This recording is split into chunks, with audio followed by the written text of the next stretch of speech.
కాకినాడ జిల్లా పెద్దపూడి మండలం దోమాడలో ఇటీవల ఇళ్లను కోల్పోయిన బాధితులు జిల్లా కలెక్టరేట్లో జరిగిన గ్రీవెన్స్ లో అర్జీలు ఇచ్చారు. కాగా బాధితుల్లో ఇద్దరు స్పృహ కోల్పోయి పడిపోయారు. బాధితులను అనపర్తి మాజీ శాసనసభ్యుడు సత్తి సూర్యనారాయణ రెడ్డి పరామర్శించి కలెక్టరేట్లో బాధితుల తరపున వినతిపత్రం అందజేశారు.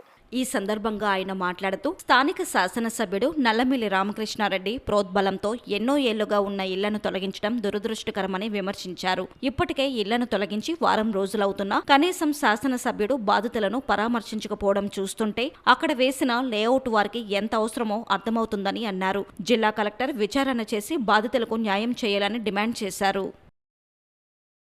మరి ఫిర్యాదు చేయడానికి ఈ రోజున మరి ఇక్కడికి రావడం జరిగింది.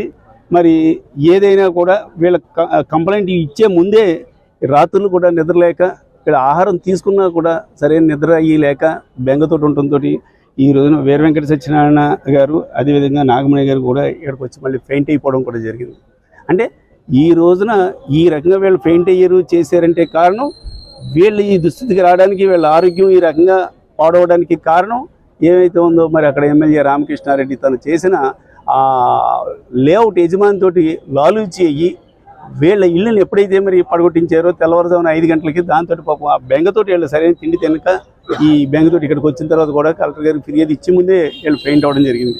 మరి రానున్న రోజుల్లో వీళ్ళకి ఎవ్వరికి ఆరోగ్యం తేడా వచ్చినా ఎవరికి ప్రాణహాని జరిగినా కూడా దానికి కారణం అక్కడ నుండి బీజేపీ మరి ఎమ్మెల్యే అయినటువంటి రామకృష్ణారెడ్డి మెయిన్ ముద్దాయి అవుతాడని మాత్రం ఈ సందర్భంగా తెలియజేస్తున్నాను.